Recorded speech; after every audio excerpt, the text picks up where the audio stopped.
Hi every one. இந்த வீடியோவில் gene rice எழுதின வைட் சர்கோசி அப்படிங்கிற நாவலுடைய சம்மரி பார்க்க போகிறோம். அதுக்கு முன்னாடி நம்ம சேனலை சப்ஸ்கிரைப் பண்ணியிருக்கேன். மறக்காமல் பக்கத்தில் இருக்கிற பெல் ஐக்கானை கிளிக் பண்ணுங்கள். அப்போ தான் நான் போடுற நிறைய வீடியோஸோட நோட்டிஃபிகேஷன் உங்களுக்கு வரும். இந்த ஜீன் ரைஸ் அப்படிங்கிறவங்க 24 ஆகஸ்ட் 1890 14 மே 1979 வரைக்கும் வாழ்ந்த ஃபேமஸ் பிரிட்டிஷ் நாவலிஸ்ட். இவங்க வந்து கரீபியன் ஐலாண்டான டொமினிக்கா அப்படிங்கிற ஒரு காமன்வெல்த் ஐலாண்ட் கண்ட்ரியில் தாங்க வாழ்ந்தாங்க. இவங்க பிறந்து வளர்ந்தது எல்லாமே அந்த கரீபியன் ஐலாண்டில் தான். அதுக்கப்புறம் இவங்க 16 இயர்ஸாக இருக்கும் பொழுது இங்கிலாந்து ஷிஃப்ட் ஆனதாகவும் அங்கே வந்து அவங்களோட எஜுகேஷன்லாம் அவங்க கண்டினியூஸ் க்ரோத் வந்து இங்கிலாண்டில் தான். அவங்க பிறந்து வளர்ந்தது எல்லாமே அந்த டொமினிக்கா அப்படிங்கிற பிளேஸ் கரீபியன் ஐலாண்டை சேர்ந்த ஒரு ஐலாண்ட் கண்ட்ரியில் தான் அவங்க வாழ்ந்துருக்காங்க. அப்புறம் இவங்களுடைய ஃபேமஸ் ரைட்டிங் பார்த்திங்கன்னா த வைட் சர்கோசி அப்படிங்கிற நாவல் தான். இது வந்து 1966 பப்ளிஷ் ஆகிருக்கு. இது வந்து சார்லட் பிராண்டேவுடைய ஜேன் ஐயர் அப்படிங்கிற நாவல் இருக்கு இல்லையா, அதனுடைய ப்ரீக்வலாக கன்சிடர் பண்ணப்படுது இந்த பர்டிகுலர் ஒர்க் மட்டும். அதுக்கப்புறம் இவங்க வந்து order of the British empire அப்படின்னு சொல்லிட்டு அதனுடைய கமாண்டராக இவங்க வந்து அப்பாயிண்ட் பண்ணப்பட்டிருக்காங்க ரைட்டிங்காக. சரி வாங்க இந்த வைட் சர்கோசி அப்படிங்கிற நாவலுடைய சம்மரி பார்க்கலாம். இந்த சர்கோசி அப்படிங்கிறத வந்து சி ஆஃப் லாஸ்ட் ஷிப்ஸ் அப்படின்னும் சொல்லுவாங்கங்க. இது வந்து அந்த பர்முடா ட்ரையாங்கிள் அப்படிங்கிறது கூட கான்செப்டோட ரிலேட்டான ஒரு கான்செப்ட் மாதிரி தான். எனக்கு வந்து பிளெயின் ஷிப்லாம் போச்சுன்னா சடனாகவே டிஸப்பியர் ஆயிரும். என்ன காரணம் அப்படிங்கிற மாதிரி இன்ன வரைக்கும் கண்டுபிடிக்க முடியல அப்படிங்கிறதான். ஏன்னா இது அட்லாண்டிக் ஓஷனில் இருக்கிற ஒரு பர்டிகுலர் ரீஜன் தான் இந்த சர்கோசி அப்படிங்கிறது. பட் இந்த நாவலுக்கு ஜீன் ரைஸ் வந்து எதுக்காக டைட்டில் கொடுத்துருக்காங்க அப்படின்னா, இது வந்து ஒரு காமான ஏரியா, நார்தன் அட்லாண்டிக் ஓஷனில் இருக்கிற ஒரு சீ தான் இது. இதில் வந்து சர்காசம் சீ வீட் அப்படிங்கிறது வந்து நிறைய ஃப்ளோட் ஆகும். சீ வீட் அப்படின்னா அந்த பாசிகள் நிறைய ஃப்ளோட் ஆகிற ஒரு பிளேஸு. அப்படி சிக்கி தவிக்கிற அளவுக்கு அந்த இடத்துல வந்து அந்த பாசிகள் வந்து படர்ந்து கிடக்கும் அப்படின்னு சொல்கிறாங்க. இப்போது இந்த சீ வீட் வந்து ஷிப் ட்ராப் ஆகிறதுக்கு ஒரு காரணமாக இருக்குது அப்படின்னும், அது எங்கே போச்சு அப்படி ட்ராப் ஆகிற ஷிப்பை வந்து காப்பாற்ற முடியாத ஒரு மொமெண்ட்டில் நடக்கிறதும் இந்த பிளேஸில் நடந்திருக்குங்கிறத சொல்ல நினைக்கிறாங்க. இந்த மாதிரி ஒரு சில ஹிஸ்டாரிக்கல் ரெக்கார்டு உண்டு. ஏன் இந்த நாவலுக்கு இந்த டைட்டில் வச்சுருக்காங்க அப்படின்னா, இது வந்து ஒரு மெட்டஃபாரிக்கல் டைட்டில் மாதிரி தான். ஏன்னா இதில் இந்த நாவலில் சொல்லப்பட்டிருக்க கேரக்டர்ஸும் ஏதோ ஒரு விஷயத்தில் ட்ராப் பண்ணப்பட்டு, அதாவது சிக்கி தவிக்கிற மாதிரி உணர்கிற மாதிரி இந்த நாவலில் காட்டியிருப்பாங்க. சரி வாங்க இந்த நாவலுடைய சம்மரி பார்க்குறதுக்கு முன்னாடி இதில் உள்ள மெயின் கேரக்டர்ஸ் மட்டும் நம்ம பார்த்துடலாம். ஆண்டனெட் காஸ்வே இவங்க தான் மெயின் கேரக்டருங்க. ஏன்னா இவங்க வந்து அவங்களோட ஏர்லி ஏஜ்லேயே அவங்க அப்பாவை இழந்த ஒரு யங் விமன். அதுக்கப்புறம் அவங்களுடைய ஸ்டெப் ஃபாதரால் இவங்க வந்து கான்வென்ட் அனுப்பப்பட்டு படிக்க வைக்கிற மாதிரி இந்த நாவல். ஏன்னா அவங்க சுற்றியே தான் இந்த நாவல் நடக்கும். அப்புறம் ராச்செஸ்டர் அப்படின்னு சொல்லிட்டு ஒரு கேரக்டர். அப்புறம் அந்த ஆண்டனெட்டுடைய மதர் வந்து ஆனியட் அப்படின்னு ஒரு கேரக்டர், அவங்களுடைய அம்மா. அப்புறம் கிறிஸ்டோஃபைன் அப்படின்னு சொல்லிட்டு நம்ம ஆண்டனியட்டுடைய நானி, இவங்க வந்து ஒரு ஸ்ட்ராங் இண்டிபெண்ட் விமன். அப்புறம் மிஸ்டர் மேசன் யாருன்னா ஆண்டனியோட்டுடைய ஸ்டெப் ஃபாதர். அப்புறம் ரிச்சர்ட் மேசன் ஆண்டனியோட்டுடைய ஸ்டெப் பிரதர். சரி தானே. இது போக குட்டி குட்டி கேரக்டர் லைக் அமிலி அப்படின்னு சொல்லிட்டு ஒரு சர்வெண்ட். மித்த வர கேரக்டர்ஸ் உங்களுக்கு வந்து இந்த நாவலுடைய சம்மரி வரும்போது நானே உங்களுக்கு சொல்லிடுறேன். மொத்தம் 3 பார்ட்டாக இந்த நாவல் வந்து பிரிக்கப்படுது. இந்த நாவல் வந்து போஸ்ட் கலோனியல் பர்ஸ்பெக்டிவ், ஃபெமினிஸ்ட் பர்ஸ்பெக்டிவில் நம்மளால் இதை அனலைஸ் பண்ண முடியுங்க. சார்லட் பிராண்டேவுடைய நாவலான ஜேன் ஐயர் அந்த நாவலுக்கு இது ஃபெமினிஸ்ட் ப்ரீக்வல் தான் இந்த வைட் சர்கோசி அப்படின்னு சொல்கிறாங்க. ஏன்னா இதில் வந்து மிஸ்டர் ராச்செஸ்டருடைய மேரேஜ், அவருடைய பாயிண்ட் ஆஃப் வியூவில் அவருடைய ஒய்ஃபான ஆண்டனியட் காஸ்வே அவங்க வந்து ஒரு கிரியோல் அப்படிங்கிறது வந்து கிரியோல் அப்படிங்கிறது ஒரு எத்தனிக் குரூப்புங்க. அவங்கள ரெஃபர் பண்ணுற ஒரு வேர்ட் தான் இந்த கிரியோலில். அப்போது இப்போ நாவலிஸ்டான ஜீன் ரையுடைய வெர்ஷன் படி ஆண்டனியோட் காஸ்வே யார் அப்படின்னா, அவங்க வந்து அவருடைய ஸ்டோரி சொல்கிற மாதிரி தான் அமைஞ்சிருக்கும். ஆண்டனியட் அந்த லேடி அவங்க நரேட் பண்ணுற மாதிரி தான் இருக்கும். ஏன்னா அவங்களோட யங் டேஸ் வந்து ஜமைக்காலையும், அதுக்கப்புறம் அவங்களுக்கு ஒரு மேரேஜ் நடக்க, அந்த மேரேஜ் வந்து அன்ஹாப்பி மேரேஜ். ஏன்னா அவங்கள வந்து இங்கிலீஷ் ஜென்டில்மேனான மிஸ்டர் ராச்செஸ்டருக்கு மேரேஜ் பண்ணுறாங்க. அவர் வந்து இவங்களுக்கு வந்து பெர்த்தா அப்படின்னு சொல்லிட்டு நேம் கொடுக்குறாங்க. அதுக்கப்புறம் இங்கிலாந்து கூட்டு போகும்போது இவங்க வந்து ஒரு மேட் அப்படின்னு சொல்லிட்டு டிக்ளரேட் பண்ணுறது மாதிரி, அதாவது மேட் அப்படின்னு சொல்லிட்டு முத்திர குத்துனது மட்டும் இல்லாமல் அவங்கள வந்து யார் கூடயும் இந்த வேர்ல்டில் யார் கூடயும் கனெக்ட் பண்ணாதபடி தனிமைப்படுத்த வச்சிடறாங்க ஒரு மேன்ஷனில். இதுதான் இந்த நாவலில் நடக்கிற மாதிரி காட்டியிருப்பாங்க. அப்போ இந்த வைட் சர்கோசி அப்படிங்கிற இந்த நாவல் வந்து இனிஷியல் செட்டிங் பார்த்தீங்கன்னா ஜமைக்கா தான். இது அந்த 1833ல் ஸ்லேவரி அபாலிஷன் ஆக்ட் அப்படிங்கிறது உருவாகிறதுக்கு கொஞ்சம் முன்னக்கூட்டி நடக்கிற மாதிரி காட்டியிருப்பாங்கன்னு வைங்களேன். அதுக்கப்புறம் அந்த பீரியடில் தான் வைங்களேன். ஏன்னா பிரிட்டிஷ் எம்பையர் வந்து ஸ்லேவரி அபாலிஷ் பண்ண இயர் பார்த்தீங்கன்னா 1 ஆகஸ்ட் 1834. ஸோ அந்த பீரியடில் நடந்த மாதிரி இந்த நாவலுடைய செட்டிங் இருக்கும். ஸோ நம்ம ஆண்டனியட் அவங்களுடைய லைஃப்பில் நடந்த விஷயத்தை ரீடர்ஸ்க்கு சொல்ல நினைக்கிறாங்க. சைல்ட்ஹுட்லேருந்து அவங்களுடைய மேரேஜ், இங்கிலீஷ் ஜென்டில்மேனான மிஸ்டர் ராச்செஸ்டரை மேரேஜ் பண்ணுற வரைக்குங்கிற மாதிரி இந்த நாவலுடைய நரேஷன் இருக்கும். மொத்தம் 3 பார்ட்ஸில் இருக்கும். ஸோ இந்த நாவலுடைய பிகினிங் வந்து 18th century early period of Jamaica. 18th century early 18th century தான். நம்ம யங் ஆண்டனியட் காஸ்வே அவங்களுடைய பிரதர் பியர், அப்புறம் அவங்களுடைய மதரான ஆனியட், இவங்க எல்லாருமே ஒரு கவுலிப்ரி அப்படின்னு சொல்லிட்டு COULIBRI கவுலிப்ரி அப்படின்னு சொல்லிட்டு ஒரு எஸ்டேட்டு, அந்த எஸ்டேட்டில் இவங்கெல்லாம் வாழ்ந்து வர்ற மாதிரி காட்டுறாங்க. அதில் மிஸ்டர் காஸ்வே இருக்கார் இல்லையா, ஆண்டனியட்டுடைய அப்பா, அவங்க வந்து இந்த கொஞ்சம் வருஷத்துக்கு முன்னாடி தான் இறந்துருக்காங்க. ஏன்னா அவங்களுடைய ஃபினான்ஷியல் கண்டிஷன் ரொம்ப புவராக இருந்ததுனால. அதுக்கப்புறம் என்ன இருப்பாங்கன்னா, அந்த ஸ்லேவ்ஸ் எல்லாம் ஃப்ரீ பண்ணியிருப்பாங்க.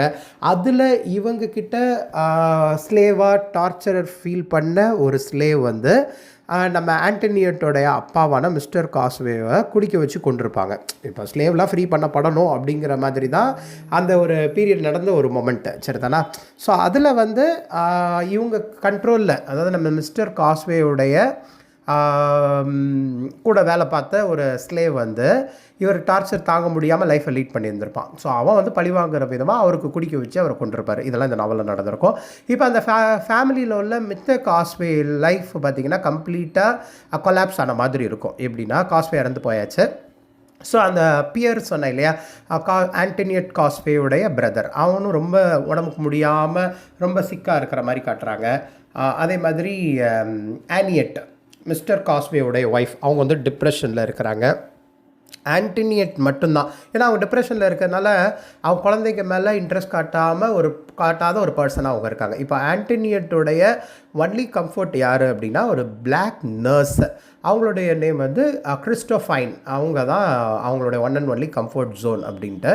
இப்போ இந்த பிளேஸில் எஸ்டேட்டில் பார்த்தீங்கன்னா பிளாக் அண்ட் ஒயிட் காம்பினேஷனில் தான் அவங்க லைஃப்பை லீட் பண்ணிகிட்டு இருக்காங்க. ஸோ கிறிஸ்டோஃபைனும் ஆண்டனியட்டும் ஒரு க்ளோஸ் ரேப்போவில் இருக்கிறாங்க, அந்த பிளாக் நர்ஸ். இப்போது மிஸ்டர் மேசன் அப்படின்னு சொல்லிட்டு ஒரு இங்கிலீஷ் மேன் அந்த பிளேஸ்க்கு வர்றார். அவர் வந்து ஆனியட்டை வந்து மேரேஜ் பண்ணுறார். ஆனியட் யார்? ஆண்டனியட் காஸ்வேயோடைய அம்மா. ஸோ இது வந்து அந்த வில்லேஜ்லேயே அந்த இருக்கிற அந்த எஸ்டேட் இருக்கிற பிளேஸில் இருக்கிற எல்லா சர்வன்ட்ஸ்கிட்டே ஒரு காசிப் மாதிரி வருது. அங்கே இருக்கிற லோக்கல் பீப்புள் அவங்கெல்லாம் இந்த ஃபேமிலி ஒரு மாதிரி பார்க்குற மாதிரி ஆகுது. இப்போ என்ன ஆகுதுன்னா, மிஸ்டர் மேசன்கிற இங்கிலீஷ் மேன் ஆனியட்டை மேரேஜ் பண்ணதுக்கப்புறம் அந்த ரன் டவுன் எஸ்டேட், அந்த கவுலிப்ரி அப்படின்னு சொன்னேன் இல்லையா, அந்த எஸ்டேட் வந்து சரி செய்யப்படுது. ரன் டவுன் அப்படின்னா ரொம்ப பரிதாப நிலையில் இருக்கிற ஒரு எஸ்டேட்டை இப்போ திரும்ப அவங்க ரிப்பேர் பண்ணி ஒரு நல்ல லெவலுக்கு கொண்டு வர நினைக்கிறாங்க. இப்போது இந்த விஷயம் வந்து ஆனியட்டுக்கெலாம் சுத்தமாக பிடிக்கல. அந்த பிளேஸ்லேயே வந்து இருந்து திரும்ப எஸ்டேட்டை டெவலப் பண்ணி கொண்டு வரணும் அப்படிங்கிறதுல அவங்களுக்கு உடன்பாடு இல்லை. ஆனால் மிஸ்டர் மேசன் ட்ரை பண்ணுறா. இருந்தாலும் ஆனியட் வந்து ரொம்ப அடமெண்ட்டாக அவங்க இருக்கிறாங்க. என்ன அவங்க டெசிஷன் அப்படின்னா, ஃபேமிலி இந்த பிளேஸை விட்டு மூவ் ஆகணும். ஏன்னா இங்கே வந்து நிறைய எங்களுடைய ஃபார்மர், எங்ககிட்ட ஸ்லேவ்ஸாக இருந்தவங்க தான் இங்கே வந்து ஃப்ரீயாகி இந்த பிளேஸில் இருக்காங்க. ஸோ இங்கெல்லாம் எங்களால் இருக்க வேண்டாம் அப்படின்னு சொல்லிட்டு அவங்க எஸ்கேப் ஆக ட்ரை பண்ணுறாங்க. பட் இவங்க வந்து மிஸ்டர் மேசனுக்கு அது சுத்தமாக பிடிக்கல. ஸோ அந்த பிளேஸில் வந்து ஒரு ப்ரொட்டஸ்ட் மாதிரி நடக்குதுங்க, அது ஸ்லேவ்ஸ்க்கும் இந்த ஒயிட் ஃபேமிலிக்கும். அப்போ ஒரு குரூப் ஆஃப் பீப்புள் என்ன பண்ணுறாங்க அப்படின்னா, இவங்களுடைய வீடை வந்து கொளுத்திடுறாங்க. இதில் வந்து அந்த பயர் அப்படிங்கிற நம்ம ஆண்டனியட் காஸ்வேயுடைய பிரதர் வந்து இறந்து போயிடுறாரு. அந்த ஃபயரில் ஏற்பட்ட தீக்காயம் ரொம்ப வந்ததுனால அவன் இறந்து போயிடுறான். இப்போ இதில் இன்னொரு விஷயம் என்ன நடக்குதுன்னு பாருங்கள். ஆண்டனியட்டுக்கும் ஒரு காயங்கள்லாம் ஏற்படுது, அவனுக்கும் அந்த ஃபயர்னால் ஏற்படுது. நிறைய காயங்கள், இன்ஜுரிஸ்லாம் நிறைய நடக்குது. கொஞ்ச நாள் வந்து ஆண்டனியட் வந்து கோமாவில் இருக்கிற மாதிரி ஆகுதுங்க. இந்த நாவல் அப்படி தான் காட்டுவாங்க. கொஞ்சம் வாரங்கள்லாம் அப்படி இருப்பாள். திரும்ப இப்போ வந்து ஸ்பானிஷ் டவுனில் இருக்கிற ஆண்ட் கோராவுடைய ஹவுஸில் ஆண்டனியட் இருக்கிற மாதிரி காட்டுறாங்க. இப்போ கொஞ்சம் கோமாலேருந்து தெளிஞ்சு வந்ததுக்கப்புறம் தான் இவளுக்கு தெரிய வருது, அவள் பிரதருடைய கண்டிஷன் தெரிய வருது. அப்புறம் மதர் வந்து மென்டல் பிரேக் டவுன், ரொம்ப ஒரீடாக இருந்ததுனால அவங்க வந்து ரொம்ப டிஸ்ட்ரெஸ்டாக இருக்காங்க அப்படிங்கிறது மட்டும் தெரிய வருது. இப்போ இப்போ ஆண்டனியட் வந்து சரி நம்ம அம்மா வந்து போய் பார்க்கலாம், ஏன்னா அவங்க வந்து ரொம்ப சஃபர் ஆகிறாங்களே அப்படின்னு சொல்லி போய் பார்க்கலான்னு போய் பார்த்தா கூட அவங்க அம்மா வந்து ரொம்ப வைலண்ட்டாக பிஹேவ் பண்ணுறாங்கங்கிறது இவங்களுக்கு ரொம்ப ஷாக்கிங்காக இருக்குது. இப்போ ஆண்ட் கோரா என்ன பண்ணுறாங்க அப்படின்னா, ஆண்டனியட் குட்டி பொண்ணு தான் இல்லையா, ஸோ இவளை வந்து கான்வென்ட் ஸ்கூலில் சேர்க்கலாம் அப்படின்னு சொல்லிட்டு அவங்கள டிசைட் பண்ணுறாங்க. இவ்வளோ நன் கூட இருந்துட்டு எப்படிலாம் வளரணும், எப்படிலாம் படிக்கணும் அப்படிங்கிற மாதிரிலாம் நல்லா கற்றுக்கன்னு நினைக்கிறேன். அண்ட் ஆண்டனியட் வந்து அவங்க ஃபேமிலியை மீட் பண்ணுறது கொஞ்சம் ரேர் காம்பினேஷன் ஆயிடுது. அதே மாதிரி ஆண்ட் கோராவும் இங்கிலாந்துக்கு மூவ் ஆயிடுறாங்க. அண்ட் மிஸ்டர் மேசன் வந்து அந்த ஜமைக்காவே ட்ராவல் பண்ணுற மாதிரியான சுச்சுவேஷன், ஏன்னா வந்து பிஸ்னஸ் ரிலேட்டடாக அந்த பிளேஸ் எல்லாம் சுற்றி வர்ற மாதிரி ஆயிடுது. ரேராக தான் இவங்க ஃபேமிலியை வந்து மீட் பண்ணுற மாதிரி சுச்சுவேஷன் நடக்குது. இதில் வந்து ஆண்டனியட் 17 இயர்ஸ் ஆகிற மாதிரி இந்த நாவலில் காட்டுறாங்க. அப்போ மிஸ்டர் மேசன் வந்து ஆண்டனியட் கிட்ட சொல்கிறான், அவன் ஃப்ரெண்ட்ஸ் எல்லாருமே இங்கிலாந்துலேருந்து இந்த பிளேஸ்க்கு விசிட் பண்ண வர்றதாகவும், அதில் வர்ற ஒருத்தர் வந்து நம்ம ஆண்டனியட்டை மேரேஜ் பண்ண ரெடியாக இருக்கிறதாகவும் ஒரு விஷயத்த சொல்கிற மாதிரி இந்த நாவலுடைய பார்ட் 1 நடக்குதுங்க. பார்ட் 2 பார்த்தீங்கன்னா அந்த வெட்டிங்ஸ் செரிமனி நடக்கிற மாதிரி ஆண்டனியட்டோடைய ஹஸ்பண்ட் அப்படின்னு சொல்லிட்டு ராச்செஸ்டர் அவர் நரேட் பண்ணுற மாதிரி இந்த பார்ட் 2 அமைஞ்சிருக்கும். இப்போ 2 பேரும் கல்யாணம் ஆயிடுச்சு, யார் ஆண்டனியட்டுக்கும் அவங்களோட ஹஸ்பண்டான ராச்செஸ்டருக்கும். இப்போ 2 பேருமே அந்த கப்பல், இந்த வெட்டிங் கப்பல், நியூலி வெட்டட் கப்பல் இருக்காங்க இல்லையா, அவங்க வந்து விண்ட்வர்ட் ஐலாண்ட் அப்படிங்கிற பிளேஸ்க்கு ஹனிமூனுக்காக போகிறாங்க. இல்லை ராச்செஸ்டர் வந்து ரொம்ப வரி பண்ணுறான், ஐயோ நம்ம வந்து மேரேஜ் அவசரப்பட்டு பண்ணிட்டோமோ, எனக்கு வந்து இவங்கள பற்றியே தெரியாது, எனக்கு இந்த பர்சன் லைக் ஆண்டனியட்டை பற்றி எனக்கு கிளியராக தெரியாது, நம்ம மட்டுக்கு ஒரு மேரேஜே வந்து ஒரு ரஷ் மேரேஜ் மாதிரி ஆயிடுச்சு அப்படின்னு சொல்லிட்டு அவன் திங்க் பண்ணிகிட்டு இருக்கான். அப்போது ஆண்டனியட்டுடைய ஸ்டெப் பிரதர் ரிச்சர்ட் மேசன் அவன் என்ன பண்ணியிருப்பான் அப்படின்னா, ராச்செஸ்டருக்கு கொஞ்சம் பணம் கொடுத்துருப்பான், ஏன்னா தன்னுடைய சிஸ்டரான ஆண்டனியட்டை மேரேஜ் பண்ணிக்கிறதுக்காக. ஏன்னா ராச்செஸ்டர் வந்து பணம் வேணுங்கிற சுச்சுவேஷனில் அவன் இருந்திருப்பான், அதனால தான் அவன் கல்யாணமும் பண்ணியிருந்திருப்பான். ஏன்னா அவன் வந்து நிறைய கடன் அடைக்கிற ஒரு நிலைமையில் இருந்ததுனால அவனுக்கு ஒரு பணம் தேவை தான். அந்த பணத்தை வந்து ஆண்டனியட்டோட ஸ்டெப் பிரதரான ரிச்சர்ட் மேசன் கொடுத்ததுனால தான் நம்ம ராச்செஸ்டர் வந்து ஆண்டனியட்டை மேரேஜ் பண்ணியிருக்காங்கிற விஷயமும் தெரிய வருது. இப்போ அந்த ஹனிமூன் ஸ்பாட் இருக்கு இல்லையா, அது அந்த விண்ட்வார்ட் ஐலாண்டு, இதில் இருக்கிற அந்த ப்ராப்பர்ட்டி வந்து ஆண்டனியட் இன்ஹெரிட் பண்ண ப்ராப்பர்ட்டி தான், அவளுடைய ப்ராப்பர்ட்டி. ஸோ அந்த இடத்துல தான் ஹனிமூன் ஸ்பாட்டு. ஸோ அதில் வந்து ராச்செஸ்டரால் என்ஜாய் பண்ண முடியல, ஏன்னா அங்கே ஆண்டனியட்டோடைய சர்வெண்ட் அந்த பிளாக் நர்ஸ் எல்லாம் கிறிஸ்டோஃபைன்லாம் இருக்கிறாங்க, அவங்க கூட தான் ஆண்டனியட் ரொம்ப க்ளோஸாக இருக்கா. இந்த விஷயத்தெலாம் இவனால் புரிஞ்சிக்கவே முடியல ராச்செஸ்டரால். அப்போ ஆண்டனியட் வந்து ராச்செஸ்டர் கிட்ட எக்ஸ்பிளைன் பண்ணுறான், இந்த மாதிரி நான் என்னோடய வாழ்க்கையெல்லாம் இந்த சர்வெண்ட்ஸ் கூட தான் லைஃப்பை லீட் பண்ண மாதிரி இருந்தது. அதுக்கப்புறம் அந்த ஸ்லேவரி ஃப்ரீ ஆக்ட்க்கு அப்புறம் தான் இவங்களாம் ஃப்ரீ ஆனதுக்கு ஒரு மொமெண்ட்டு. இருந்தாலும் என்னால் வந்து இந்த சர்வெண்ட் கூட லைஃப்பை கண்டினியூ பண்ணி, எனக்கு வந்து அவங்க க்ளோஸ் தான், பட் இதை வந்து ராச்செஸ்டரால் டாலரேட் பண்ண முடியல, அவனால் கம்ஃபர்டபுளாகவே இருக்க முடியல, சரிதானா. இருந்தாலும் ஆண்டனியட் வந்து அந்த லைஃப் அவளுக்கு பிடிச்ச மாதிரி லைஃப்பை லீட் பண்ணி ஹாப்பியாக இருந்துகிட்டு இருக்கிற ஒரு மொமெண்ட் தான். இப்படியே கொஞ்சம் வீக்ஸ் கொஞ்சம் மூவ் ஆகுது. அப்போ வந்து ராச்செஸ்டருக்கு வந்து ஒரு லெட்டர் வருது டேனியல் காஸ்வே கிட்டேருந்து. இதில் எது என்ன விஷயம் தெரிய வருது, அந்த லெட்டரில் என்ன மென்ஷன் பண்ணியிருக்கோம் அப்படின்னா, இந்த டேனியல் காஸ்வேங்கிறவன் வந்து ஆண்டனியட்டுடைய ஹாஃப் பிரதர் மாதிரி. மோரோவர் அந்த லெட்டரில் வந்து தன்னுடைய ஃபேமிலியுடைய டார்க் சீக்ரெட்ஸை வந்து ராச்செஸ்டர்கிட்ட தெரியப்படுத்தியிருப்பான். என்னெல்லாம் சொல்லியிருப்பான் அப்படின்னா, நான் வந்து ஒரு இல்லெஜிட்டிமேட் சன்னு, இல்லெஜிட்டிமேட் சைல்டு, ஆண்டனியட் ஃபாதருடைய இல்லெஜிட்டிமேட் சன் சைல்டு அப்படிங்கிறத மென்ஷன் பண்ணப்பட்டிருக்கோம். அண்ட் இதில் இன்னும் மோரோவர் என்ன சொல்லியிருப்பாங்கன்னா, ஆண்டனியட் அப்படிங்கிறவ வந்து அந்த ஃபேமிலியே மேட்னஸ் ப்ராப்ளம் உள்ள ஃபேமிலி, அந்த ஃபேமிலியை சேர்ந்தவ தான் ஆண்டனியட் அப்படிங்கிறத மாதிரி சொல்லியிருப்பாங்க. அதனால் இவளுக்கும் அந்த மேட்னஸ் ப்ராப்ளம் உண்டுங்கிறதே அந்த லெட்டரில் எழுதப்பட்டிருக்கும். இப்போ ராச்செஸ்டர் அந்த லெட்டரை ரீட் பண்ணா இல்லையா, ஸோ இதை உண்மை ஆமாம் இதில், ஏன்னா இவளும் அந்த மாதிரி தான் பிஹேவ் பண்ணுறான், இவளுடைய பிஹேவியர், இவளுடைய மேட்னஸ், இவளுடைய அறிகுறிகள்லாம் பார்க்கும்பொழுது இவளுக்கு மேட்னஸ் வந்து பிகின் ஆகிற மாதிரி எனக்கு தோணுது அப்படின்னு சொல்லிட்டு ராச்செஸ்டரும் பிலீவ் பண்ணுறான் அந்த லெட்டரை படித்ததுக்கப்புறம். இப்போ ஆண்டனியட் வந்து ஹாப்பியாக இருந்த ஒரு பொண்ணு தான், பட் ராச்செஸ்டரோடைய பிஹேவியர் சம்திங் டிஃப்ரெண்ட்டாக இருக்கிறதையும் அவள் உணர்றா. அண்டு இதை வந்து கிறிஸ்டோஃபைன் கிட்ட போய் சொல்கிறா, அந்த பிளாக் நர்ஸ் கிட்ட, இங்கே பாருங்களேன் இந்த மாதிரிலாம் அவன் என்னை நினச்சிக்கிட்டு இருக்கான், எப்படி என்ன ரொம்ப நல்லா தான் இருந்தாங்க. அந்த கிறிஸ்டோஃபைன்கிறது ஆண்டனியட்டோடைய நானி, அந்த ஸ்ட்ராங் இண்டிபெண்டன்ட் விமன் சொன்னேன் இல்லையா. ஸோ இவங்ககிட்ட போய் சொன்னாலுமே அவங்க சொல்கிறாங்க இல்லை, அவங்க கன்வின்ஸ் பண்ணி அனுப்புகிறாங்க.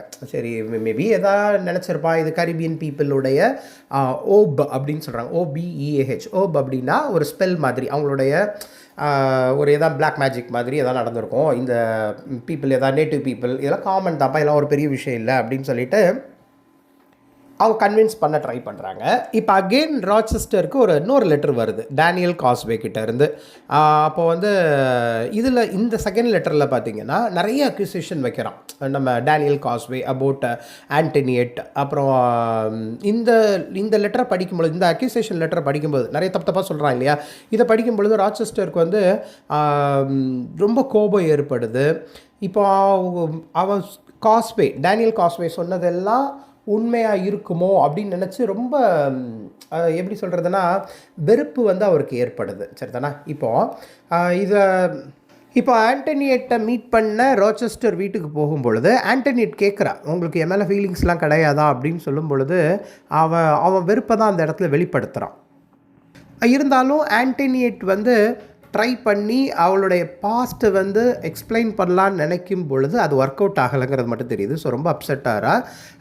ராச்செஸ்டரும் சரி இந்த கான்வர்சேஷன் எதோ முடிச்சுக்கலாம் அப்படிங்கிற மாதிரி அவனும் ரெடி இல்லை, அவளுடைய வார்த்தை ஆண்டனியட்டோடைய வார்த்தையை கேட்குறதுக்கு ரெடி இல்லை. இப்போ நெக்ஸ்ட் டே இந்த கான்வர்சேஷன் கண்டினியூ ஆகுது. இப்போது நம்ம ஆண்டனியட் வந்து ராச்செஸ்டர் தன்னுடைய ரூமுக்கு வாங்க அப்படின்னு சொல்கிறாங்க. அப்போது அவங்களுடைய அந்த லவ் கண்டினியூ ஆகிற மாதிரி காட்டுறாங்க. சரிதானா? இது அவங்க 2 பேருக்குள்ள அந்த மியூச்சுவல் லவ் மேக்கிங் நடக்குது அப்படிங்கிறது இந்த நாவலில் நடந்திருக்கும். நெக்ஸ்ட் மார்னிங் ராச்செஸ்டர் முழிச்சதுக்கப்புறம் அப்போ தான் தெரிய வருது இவனுக்கு வந்து ட்ரக் கொடுக்கப்பட்ட மாதிரி உணர்றான். மோரோவர் ஆண்டனியட்டால் செடியூஸ் பண்ணப்பட்டிருக்காங்கிற மாதிரி ராச்செஸ்டர் உணர்றாரு. ரொம்ப கோவப்படுறாரு. அண்ட் இந்த கோவத்தோட வெளிப்பாடாக என்ன ஆகுது அப்படின்னா, ஒரு நீக்ரோ சர்வெண்ட்ங்க அமிலி அப்படின்னு சொல்லிட்டு ஒரு நீக்ரோ சர்வெண்ட், அவங்க வந்து அவங்க கூட இவன் ரிலேஷன்ஷிப்பில் இருக்கிற மாதிரி நடக்கும். அவங்க கூட போய் அவள் செக்ஸ் என்கவுண்டர் வைக்கிற மாதிரி. இதை வந்து இந்த விஷயத்த ஆண்டனியட் வந்து ரொம்ப தூரத்தில் இருந்து அந்த சவுண்டு அவங்க கூட ரிலேஷன்ஷிப்பில் இந்த நீக்ரோ சர்வெண்ட் கூட ராச்செஸ்டர் செக்ஷுவல் ரிலேஷன்ஷிப்பில் இருக்கிற அந்த சவுண்டை வந்து ஆண்டனியட் வந்து நெக்ஸ்ட் ரூமில் கேட்குற மாதிரி, அதாவது அவளை வெறுப்பேற்றுறதுக்காக இந்த விஷயங்கள் பண்ணுற மாதிரி ராச்செஸ்டர் பண்ணிடுறான். இது ஒரு பக்கம் நடக்குது. ஆண்டனியட் கம்ப்ளீட்டாக கொலாப்ஸ் ஆன மாதிரியான ஒரு மொமெண்ட். இப்போ அகெயின் கிறிஸ்டோஃபைன் அந்த நானி கிட்ட, அந்த ஸ்ட்ராங் இண்டிபெண்டன்ட் லேடி கிட்ட போகிறாங்க. அண்ட் அவங்க சொன்னாங்க இல்லையா, வேண்டாம் கொஞ்சம் தனித்திரு அப்படிங்கிற மாதிரி சொன்னாங்க இல்லையா. இப்போ கொஞ்ச நாள் கிறிஸ்டோஃபைன் சொன்ன மாதிரி ஆண்டனியட் வந்து ராச்செஸ்டர் கிட்ட வந்து தனிச்சு இருக்கிறாங்க. அண்ட் ராச்செஸ்டர் மேலே தீராத ஒரு கோவத்தில் அவங்க இருக்கிறாங்க. இந்த விஷயங்கள் வந்து என்ன ஆகுதுன்னா, அவங்க செய்கிற சின்ன சின்ன விஷயங்கள் கூட அவங்கள வந்து ஒரு மேட் உமன் பண்ணுற மாதிரியான அவங்களோட ஆக்ஷன்ஸ் வந்து கம்ப்ளீட்டாக மாறுது.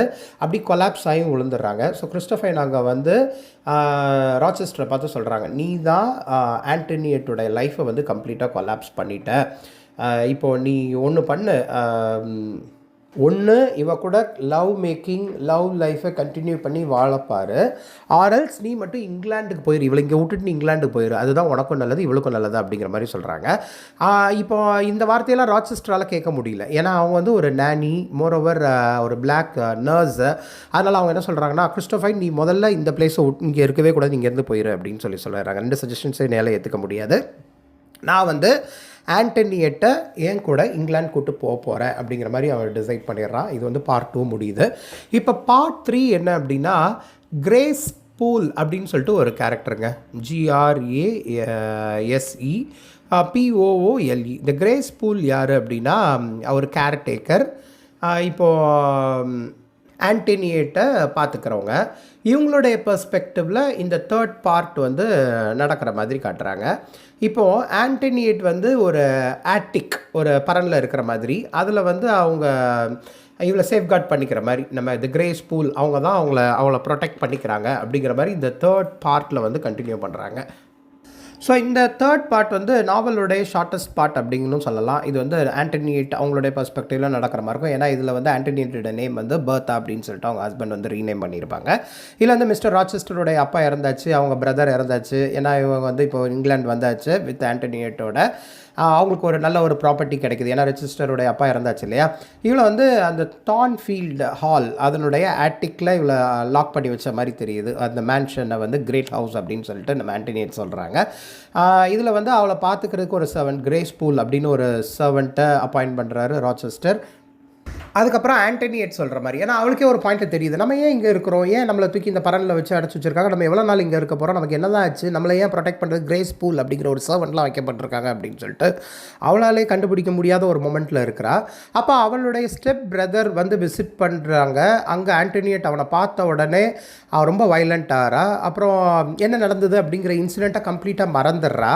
இப்போ அவளுக்கு வந்து என்ன நடந்துச்சு, இதுக்கு முன்னாடி என்ன நடந்துச்சு அப்படிங்கிறத திங்க் பண்ணி பார்த்துட்டு இருக்கிற ஒரு மொமெண்ட்டில் வந்து ஒரு பாயிண்டில் தன்னை பாதுகாக்கிற அந்த சர்வெண்ட்டான கிரேஸ் பூல் கிட்ட இருந்து அந்த வீடுடைய அவள் அடைச்சி வைக்கப்பட்டிருக்கா இல்லையா, அதனுடைய கீயை வந்து திருடிட்டு அந்த வீட்டில் வேறு என்னெல்லாம் இருக்குது அப்படிங்கிறத செக் பண்ணி பார்க்குறா. அதுக்கப்புறம் அங்கே இருக்கிற கேண்டில்ஸ் எல்லாம் லைட் பண்ணிவிட்டு அப்புறம் அங்கே இருக்கிற வீடே வந்து ஃபயரில் வந்து கொளுத்தி வச்சுட்டு போயிடுறா. அதாவது ஃபுல்லாக நெருப்பு வச்சுட்டு ஒரு பர்டிகுலர் நைட் அவளுடைய அந்த அவள் மைண்டில் வந்து அந்த ஸ்ட்ரீம் ஆஃப் கான்ஷியஸ்னஸ் கான்செப்ட் மாதிரி நிறைய விஷயம் ஓடிட்டுருக்கு. அதுலேருந்து விடுபடுற மாதிரி ஒரு எப்படி சொல்கிற ஒரு நாணோதயம் மாதிரி, இங்கே இருந்தால் நம்மளை வந்து பைத்தியம்னே முடிவு பண்ணிடுவாங்க, நம்ம இங்கேருந்து விடுபடணும் அப்படின்னா இந்த வீடை கொளுத்தி போட்டுட்டு நம்ம இங்கேருந்து எஸ்கேப் ஆகணும் அப்படின்னு சொல்லிட்டு ஆண்டனியட் வந்து அந்த கீஸை எடுத்துகிட்டு அந்த வீட்டை விட்டு புறப்படுற மாதிரியும், அதுக்கப்புறம் அந்த ஆட்டிக்கில் அவளை வச்சுருந்தாங்களே அதுலேருந்து கீழே இறங்கி வந்து அப்படியே கையில் கேண்டிலில் ஹோல்ட் பண்ணிவிட்டு அந்த பிளேஸை விட்டு மூவ் ஆகிற மாதிரி இந்த நாவலில் வந்து நம்ம ஜீன் ரைஸ் வந்து கம்ப்ளீட் பண்ணியிருப்பாங்கங்க. இதுதான்